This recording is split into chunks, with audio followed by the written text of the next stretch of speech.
আমাদের জায়গা থেকে আগামী ঠাকুরদা আগামী বাংলাদেশের নেতৃত্ব এনসিপি দিবে, এটাই হচ্ছে জনগণের কাছে আমাদের কমিটমেন্ট। সবাইকে অসংখ্য ধন্যবাদ। ইনকিলাব জিন্দাবাদ, জাতীয় নাগরিক পার্টি এনসিপি জিন্দাবাদ।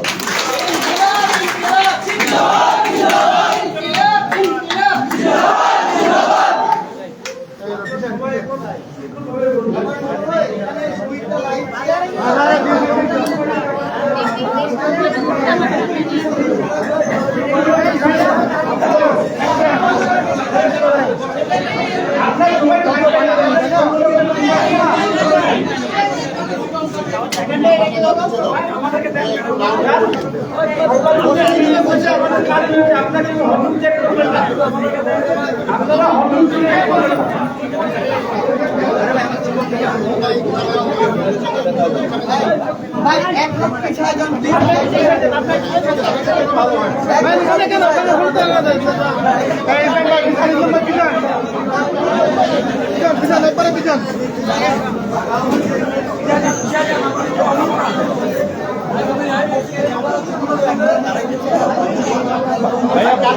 বসে বললেন তো না আনোয়ার ভাই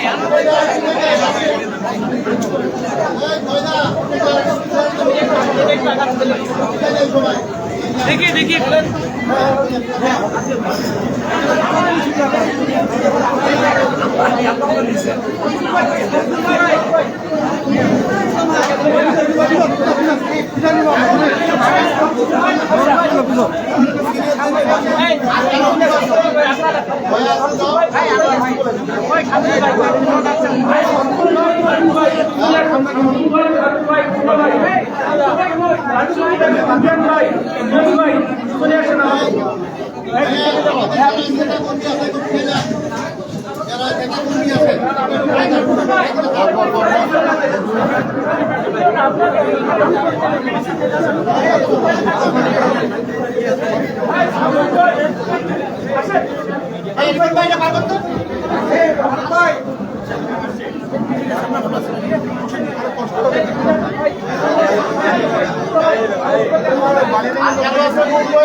সবাইকে একটু চুপ করতে বলেন।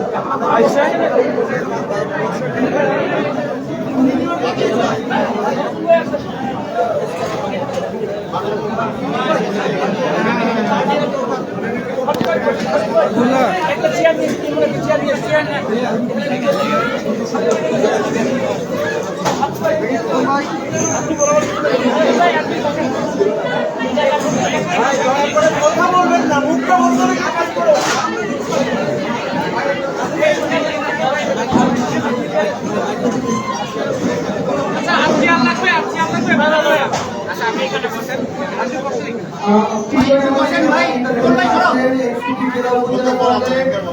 আপনারা কাইন্ডলি সাইলেন্ট থাকতে হবে। এটা আমাদের যেহেতু official press briefing, kindly press briefing চলাকালীন একদম সাইলেন্ট থাকতে হবে। কথা বলে একটু দরজার বাইরে গিয়ে কথা বলতে হবে। মাইকে বলার দরকার না ভাই,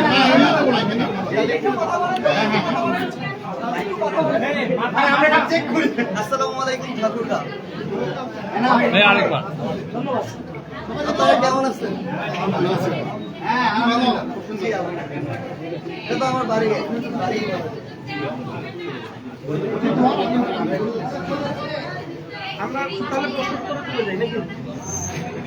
আমি হচ্ছে যে আমাদের প্রথম যেটা প্রোগ্রাম ছিল এটা 30 সেকেন্ডে বলি, এরপর আপনাদের প্রশ্ন থাকলে বলবো।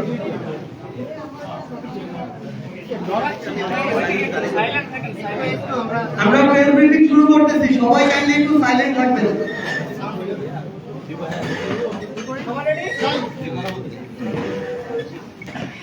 আসসালামু আলাইকুম। আমাদের ঠাকুরগাঁয়ের আপনারা যারা আছেন, সম্মানিত সংবাদকর্মী এবং মিডিয়ার কর্মীবৃন্দ, আপনাদের সবাইকে আমাদের জাতীয় নাগরিক পার্টি এনসিপির পক্ষ থেকে আমরা ধন্যবাদ জানাচ্ছি এত কষ্ট করে এখানে আসার জন্য।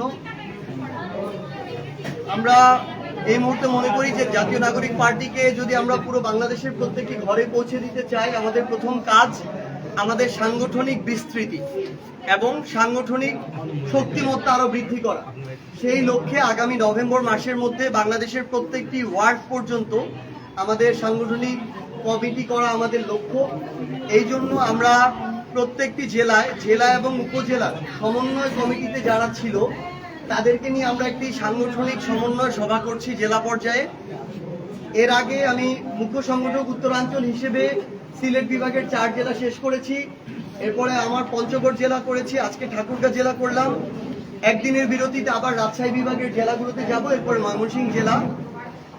এটির নির্দেশনা হচ্ছে যে আমরা আগামী 15 দিনের মধ্যে আমরা আমাদের জেলা আহ্বায়ক কমিটি করতে যাচ্ছি। এরপরে ক্রমান্বয়ে 15 দিনের একটি সময়সীমা দিয়ে উপজেলা আহ্বায়ক কমিটি, ইউনিয়ন আহ্বায়ক কমিটি এবং ওয়ার্ড আহ্বায়ক কমিটি পর্যন্ত আমরা যাব।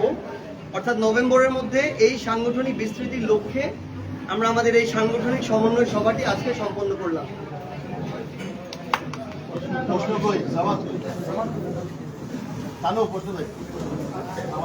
ভাই, আপনি বলছিলেন যে শাপলা ছাড়া আপনারা কিভাবে নির্বাচন হয়, আপনি একটা কথা বলছিলেন যে আসলেই কি শাপলা ছাড়া এনসিপি নির্বাচন করবে কিনা, এবং অনেকগুলো মার্কা দেওয়া হচ্ছে শাপলা বাদে। মাহমুদুর রহমান মান্না সাহেবও একটা কথা লিখেছেন, যেটা আপনি শেয়ারও করেছেন, যে শাপলা ছাড়া নির্বাচন আসলে করবেন কিনা, এটা একটা বিষয়। দ্বিতীয়ত হচ্ছে বা কেন শাপলা চান। দ্বিতীয়ত হচ্ছে যে পিআর এর পক্ষে বা 5 দফা নিয়ে ইসলামী আন্দোলন এবং বাংলাদেশ জামায়াত ইসলামী, এই দুটা দল তাদের আন্দোলন করছে। অক্টোবরও তাদের 12 দিনের কর্মসূচি রয়েছে। বেলা শেষে তাদের সঙ্গে জোটবদ্ধ এনসিপি হবে কিনা, আমরা গণ অধিকারের সঙ্গে এনসিপির একটা জোট সদস্যের কথা শুনছি। এই কারণে বেলা শেষে জোট কি তাদের সঙ্গে বা তাদের আন্দোলন পিআরের পক্ষে আপনারা যেতে চান কিনা।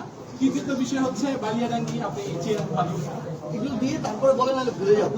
তিনটা বলে ফেলছে। দুইটা ভাই। আচ্ছা, প্রথমটা হচ্ছে শাপলা, দ্বিতীয়টা পিআর, তৃতীয়টা গণ অধিকার। আমরা একদম স্পষ্টভাবে দেখতে পাচ্ছি যে নির্বাচন কমিশন নিশ্চয়ই কোনো একটা পক্ষ বা শক্তির দ্বারা প্রভাবিত হয়ে আমাদেরকে শাপলা না দেওয়ার ক্ষেত্রে স্বেচ্ছাচারিতা করছে। যেহেতু শাপলা দিতে কোনো আইনগত বাধা নেই, সেহেতু আমরা মনে করি অভ্যুত্থান পরবর্তী বাংলাদেশে স্বাধীন এরকম একটা প্রতিষ্ঠান একটা রাজনৈতিক দলের সাথে এই স্বেচ্ছাচারিতা করতে পারে না।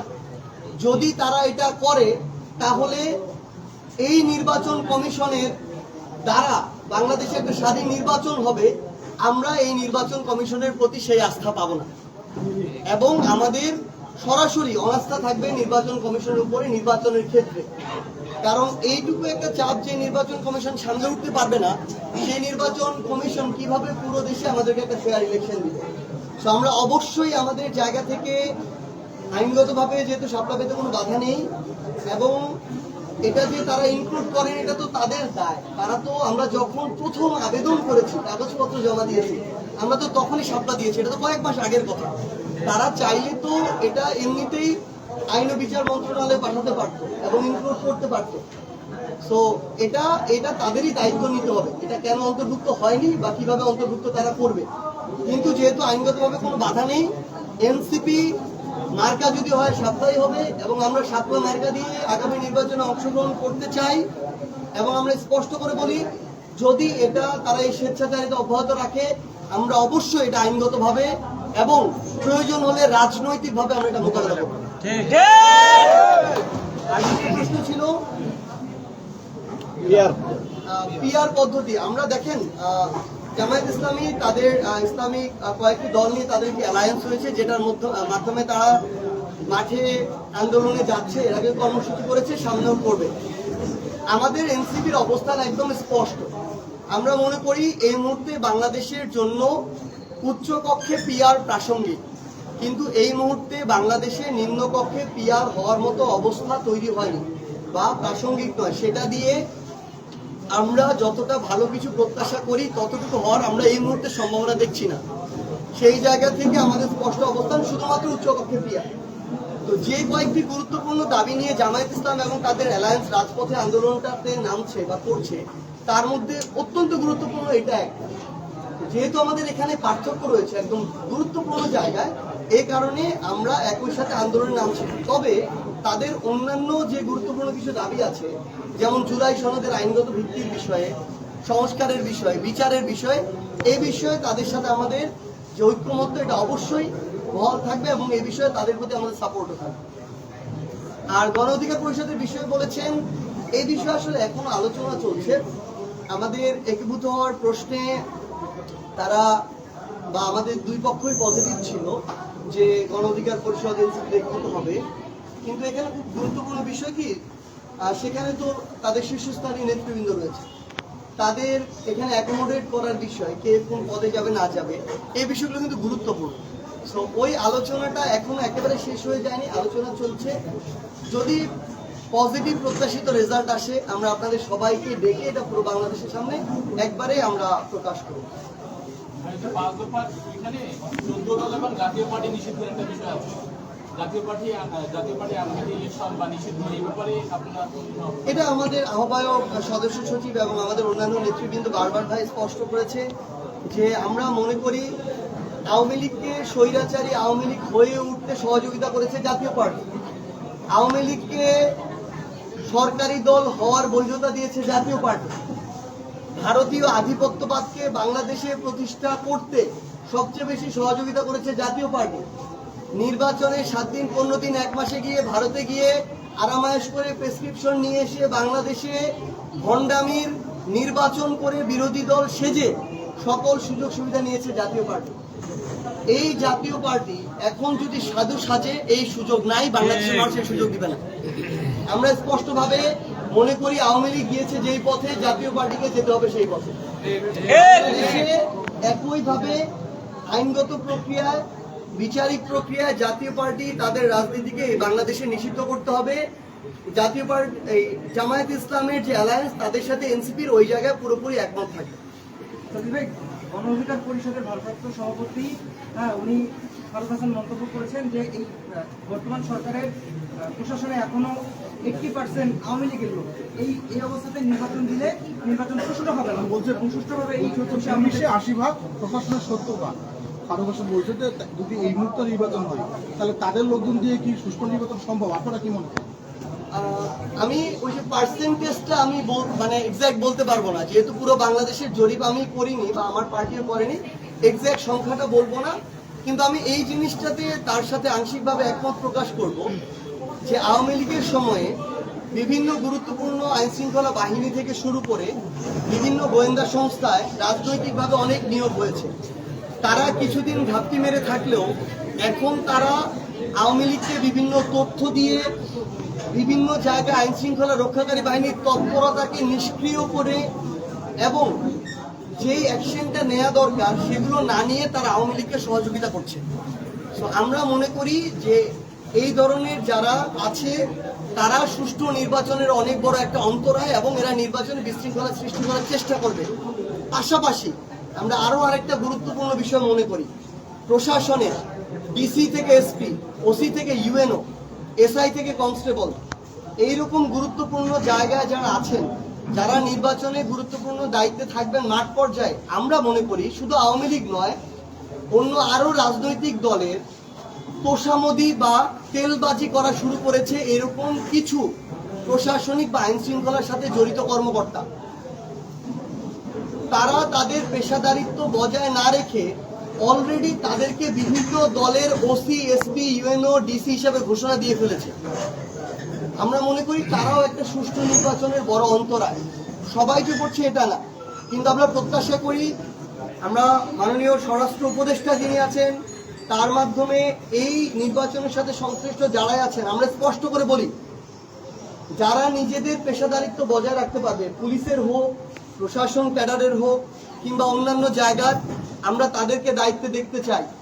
কোনো একটা নির্দিষ্ট দলের ওসি, ইউএনও, ডিসি, এসপিদেরকে দিয়ে নির্বাচন করে সুষ্ঠু নির্বাচন সম্ভব নয়। তো এই জায়গাটা শুধু ওই আওয়ামী লীগের যে যারা আছে তারাই যে থ্রেট, ব্যাপারটা এরকম না, বরং মনে করি যারা এখন নিজেদেরকে সরাসরি বা পরোক্ষভাবে অন্য দলের ঘোষণা দিয়ে দিয়েছে তারাও সুষ্ঠু নির্বাচনের জন্য একটা পটেনশিয়াল থ্রেট। সতীশ ভাই,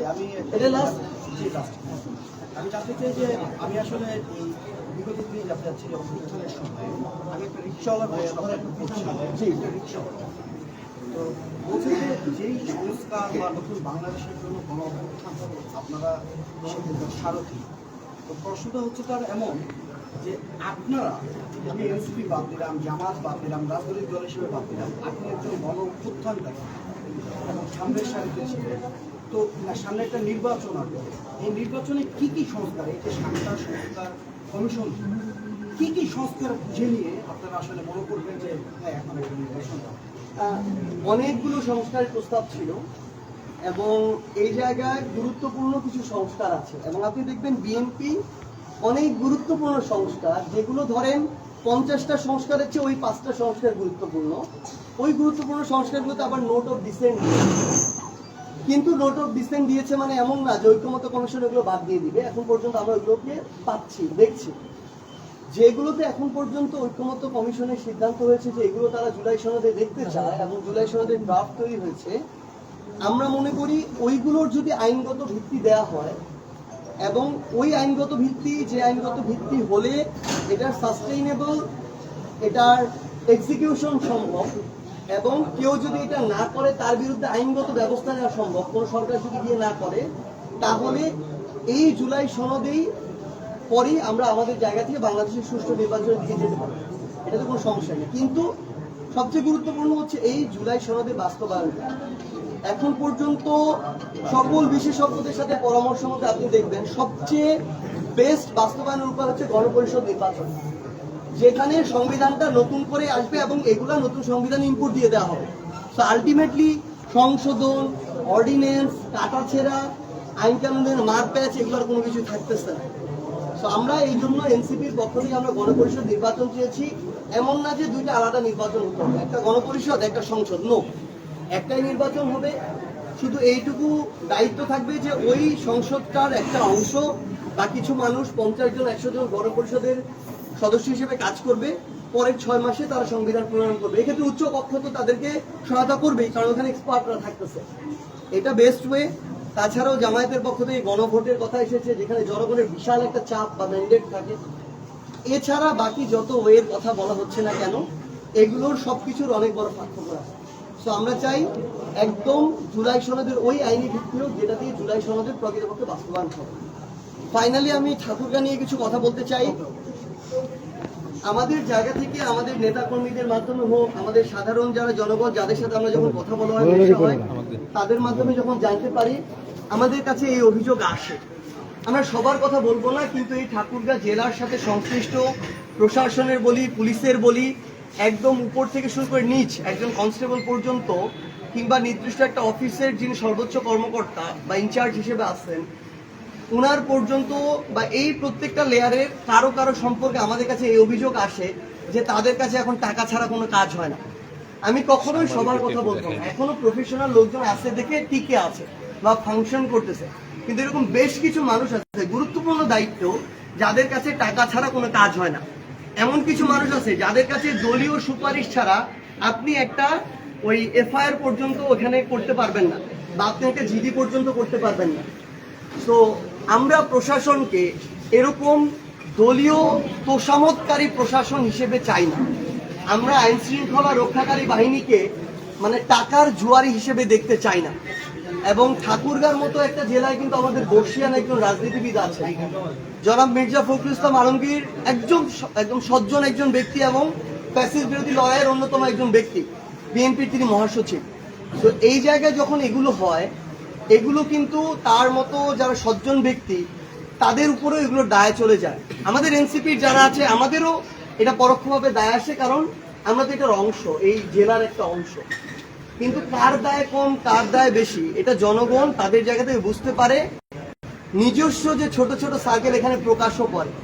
তো আমরা এটা আহ্বান করব আপনাদের মাধ্যমে সবাইকে, অভ্যুত্থান পরবর্তী বাংলাদেশে আমরা প্রশাসনকে, পুলিশকে, সরকারি কর্মকর্তা কর্মচারীদেরকে জনগণের সেবক হিসেবে চাই, জনগণের শোষক হিসেবে চাই না।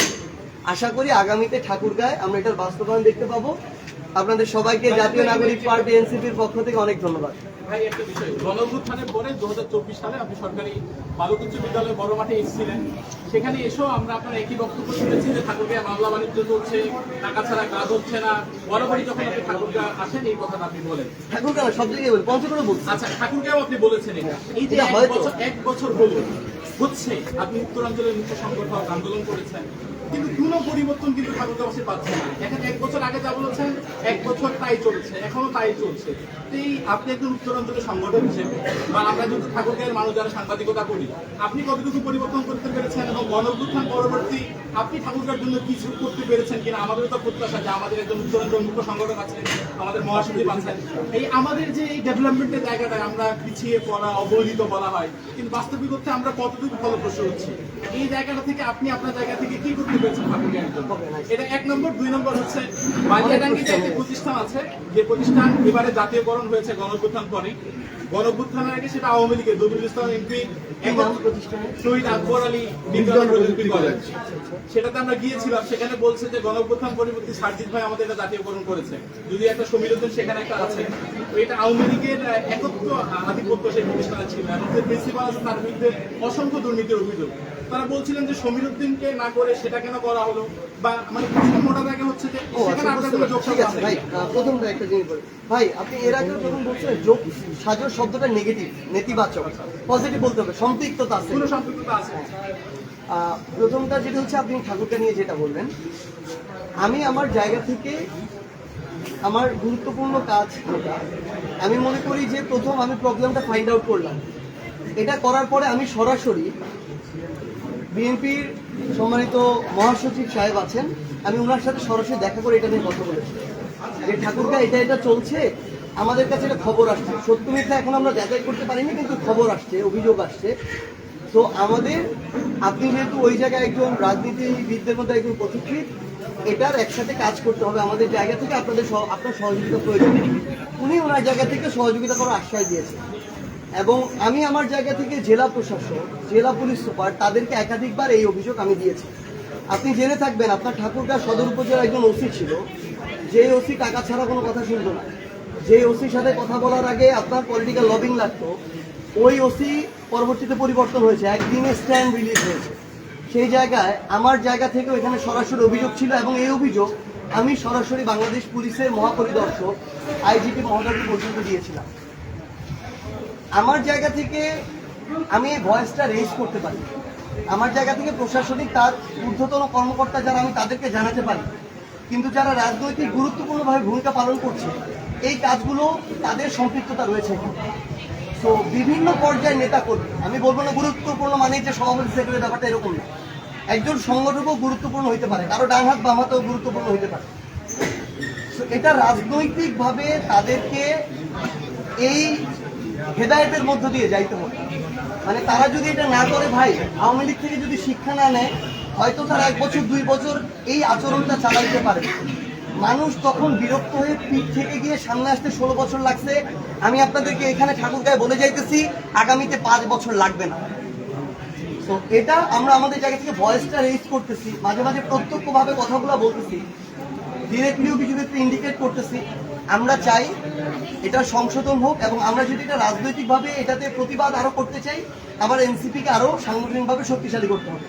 তো আমরা ওই কাজটাই করতেছি ভাই। আমরা আশা করি খুব দ্রুত সময়ের মধ্যে এই সকল মামলা বাণিজ্য, চাঁদাবাজি, দখলদারিত্ব, টেন্ডারবাজি, ক্ষমতার অপব্যবহারের বিরুদ্ধে এনসিপি তাদের জায়গায় ঠাকুরগাঁয়ে একটা বড় ধরনের বিক্ষোভ মিছিল করবে, একদম অহিংস। এবং আমরা মনে করি জনগণকে আমরা এই মেসেজটুকু দিতে চাই যে আমরা এই অপকর্মের বিরুদ্ধে আছি এবং আমরা ধীরে ধীরে আমাদের এই লড়াইটা আরো বড় করবো এবং চালিয়ে যাবো।